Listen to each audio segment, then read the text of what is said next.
Did you know that there is a 3-second rule to stop panicking over chi and ne? This trick has helped hundreds of my English-speaking students fix this fast. So in this video I'm going to give you 2 simple rules, real phrases you can copy today, and instant fixes for the most common mistakes, so you can choose chi or ne without overthinking. Let's start easy. Rule number 1. The secret lies in the preposition. If what you have is the plus something, use ne. It replaces the of it part. Parla della partita. Ne parliamo dopo. Ho bisogno di aiuto. Ne ho bisogno. If it is da plus a place or a source, use ne for from there. Esco dall'ufficio alle 6. Ne esco alle 6. Vado via da qui.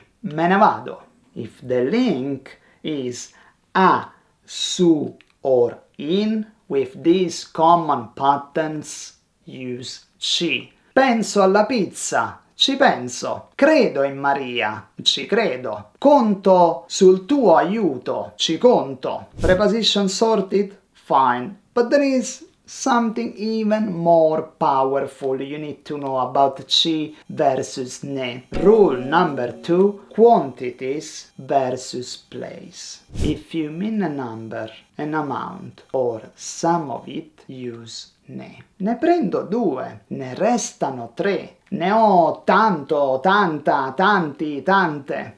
However, if it is a real place, use chi. Vai a Milano? Ci vado domani. C'è un problema. Ci sono 2 problemi. Now a super big confusion. If it's from there, we said it's ne. But if it's there, if it's just a place, then use chi.